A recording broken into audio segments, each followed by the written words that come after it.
of the last 35 years could be eligible for release immediately, according to Los Angeles County District Attorney George Gascon, who has announced prosecutors will ask a court tomorrow to re-sentence Lyle and Eric Menendez. They're currently serving life sentences for the brutal shotgun murders of their parents inside their Beverly Hills home in 1989.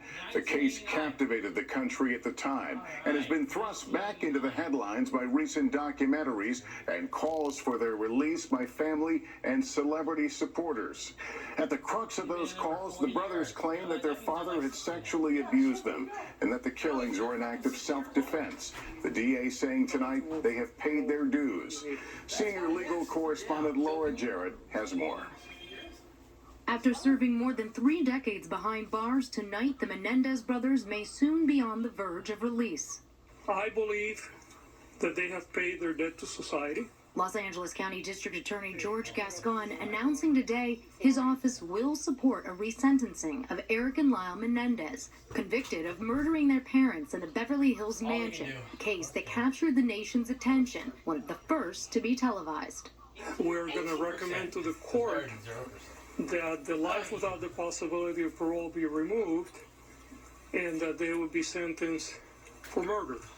They will be eligible for parole immediately. The DA under pressure to re-examine certain evidence of sexual abuse. The brothers say they endured at the hands of their Jose, then a high-powered music executive. Because I think that often, for cultural reasons, we don't believe victims of sexual assault, whether they're women or whether they're men. Those claims dismissed by prosecutors at the time, who argued they killed out of greed to get their inheritance money, and the abuse allegations were largely excluded by the judge when the brothers were tried and convicted in 1996, but viewed in a new light now, gaining fresh attention with a Peacock documentary and recent Netflix series, and from pleas by celebrities and extended family members who've called for their release. This decision is not just a legal matter. It is a recognition of the abuse my cousins endured. All that mounting pressure raised by critics of the DA's decision who question its timing as Gascon faces a tough re-election in less than 2 weeks, and why he's acting now when the brothers' pending petition for freedom laying out evidence of the abuse was filed more than a year ago. Mr. District Attorney, when did you make the final decision in this case to recommend resentencing?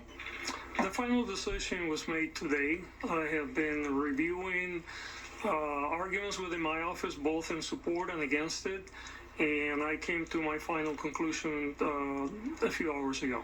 Why the timing so close to the election? This has nothing to do with the election. This has to do with the workload of the office. So, Laura, this goes to court tomorrow. Walk us through what happens next. Yes, Lester. The judge in this case still has to sign off on this recommendation for resentencing, so we're likely to see a hearing on that set in the coming weeks. And the DA previewed not all in his office agree with this recommendation and may actually oppose it. All right, Laura Jarrett, thank you. Just 12 days until Election Day, and Vice President Harris